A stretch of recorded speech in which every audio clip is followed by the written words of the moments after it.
Hi, welcome to my channel Kalavara. നമ്മളിന്നിവിടെ ഒരു പഴംപൊരിയാണ് ഉണ്ടാക്കാൻ പോകുന്നത് കേട്ടോ. അപ്പോൾ അതാ ഞാൻ പാത്രം എടുത്ത് അതിലേക്ക് 3 കപ്പ് മൈദ എടുത്തു.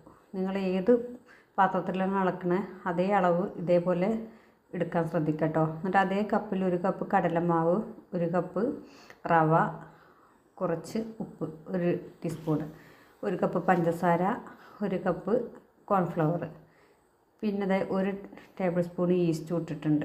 എന്നിട്ട് വെള്ളം ഒഴിച്ചു, കുറച്ച് മഞ്ഞൾപ്പൊടി, എന്നിട്ടത് നന്നായിട്ട് തന്നെ കുഴക്കുക കേട്ടോ. ഞാൻ ബീറ്റർ ഉപയോഗിച്ചിട്ടാണ് ചെയ്യൽ, അതില്ലാത്തവർക്കും കൂടി വേണ്ടിയിട്ടാണ് ഇപ്പം ഞാൻ കൈ കൊണ്ട് ചെയ്യുന്നത്.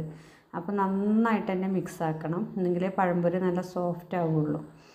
അപ്പോൾ നമ്മൾ നന്നായിട്ട് മിക്സ് ആക്കിയിട്ട് പാത്രം കുറച്ച് ചെരിച്ച് പിടിച്ചിട്ട് നന്നായിട്ട് അടിച്ചു കൊടുക്കുക. നമ്മൾ പഴംപൊരി ബോണ്ടൊക്കെ ഉണ്ടാക്കുമ്പോൾ ഇതേപോലെ നന്നായിട്ട് തന്നെ അടിച്ച് പതപ്പിച്ചാൽ നമുക്ക് മാവ് നന്നായിട്ട് പൊങ്ങി കിട്ടും. കണ്ടോ, ഇതിലിങ്ങനെ ഓരോ കുമിള പോലെ പൊന്തിയത് കണ്ടോ, അത് കുറേ അടിക്കുമ്പോൾ അങ്ങനെ വരും. അപ്പോൾ അതുവരെ നമ്മൾ നന്നായിട്ട് മിക്സ് ആക്കണം കേട്ടോ. എന്നിട്ട് എണ്ണ ചൂടാവാൻ വെച്ചു. പിന്നെ പഴമൊക്കെ ഞാൻ നൈസായിട്ട് തന്നെ കട്ട് ചെയ്തു. നിങ്ങൾക്ക് ഫോട്ടോയിൽ കാണാൻ ഞാൻ വലുത് 3 എടുത്തിട്ടുണ്ട്, ബാക്കിയൊക്കെ ചെറുതാക്കിയിട്ടുണ്ട്. നല്ല പഴുത്ത പഴം എടുക്കണം കേട്ടോ, പഴംപൊരി ടേസ്റ്റ് ഉണ്ടാവണമെങ്കിൽ. പഴുപ്പ് കുറഞ്ഞാൽ പഴംപൊരിക്ക് ടേസ്റ്റ് കുറയും. അപ്പോൾ അതാ നമ്മൾ മൂടി വെച്ച മാവൊക്കെ തുറന്ന് നോക്കി, നന്നായിട്ട് തന്നെ പൊങ്ങി കിട്ടിയിട്ടുണ്ട്. ഇതിൻ്റെ ഒരു പാകം നോക്കിട്ടോ, ഇതുപോലെയൊക്കെ മാവ് നന്നായിട്ട് പൊങ്ങിയാൽ. അപ്പോൾ എനിക്ക് റെസ്റ്റ് ചെയ്യാൻ 1 മണിക്കൂറേ സമയം ഉണ്ടായിരുന്നുള്ളൂ, അതുകൊണ്ടാണ് ഈസ്റ്റ് ഇട്ടത്. നിങ്ങൾക്ക് റെസ്റ്റ് ചെയ്യാൻ കൂടുതൽ സമയം ഉണ്ടെങ്കിൽ ഈസ്റ്റ് ഉപയോഗിക്കണമെന്നില്ല. അതേപോലെ ഇത് പുളിമാവ് കൂട്ടിയാൽ നമുക്ക് രാവിലെ പഴംപൊരി ഉണ്ടാക്കിയാൽ വൈകുന്നേരം എടുത്താലും നന്നായിട്ട് ആ പൊങ്ങി ഇങ്ങനെ നിൽക്കും, അത് താന്നു പോവില്ല. അപ്പോൾ അതിന് നമ്മളിപ്പോൾ എടുത്ത ഈ കൂട്ടുണ്ടല്ലോ, ഇതേ കൂട്ട് കുറച്ചെടുത്തും കണ്ട് രാത്രി നിങ്ങൾ ചെയ്ത് വെക്കുക. എന്നിട്ട് രാവിലെ ഈ മാവെടുത്ത് കുഴക്കുക, അതേക്ക് പുളിമാവും കൂടിയും കൂട്ടുക. അപ്പോൾ ഇതേപോലെ താവാതെ നമുക്ക് കിട്ടും കേട്ടോ. ഹോട്ടലിലൊക്കെ പഴംപൊരി ഇങ്ങനെയാണ് ചെയ്യുന്നത്. അപ്പോൾ പഴം മാവിൽ മുക്കി ഞാൻ ചൂടായ എണ്ണയിലേക്കിട്ട് വറുത്ത് കോരുകയാണ് കേട്ടോ. അപ്പോൾ നമ്മൾ വീട്ടിലുണ്ടാക്കുമ്പോൾ കുറച്ച് സമയം കഴിഞ്ഞാൽ തന്നെ താന്നു പോകുമല്ലോ. അപ്പോൾ ഹോട്ടലിൽ നമ്മൾ താവാതെ ഇങ്ങനെ പൊങ്ങി നിൽക്കും, രാവിലെ ഉണ്ടാക്കി വൈകുന്നേരം നോക്കിയാലും.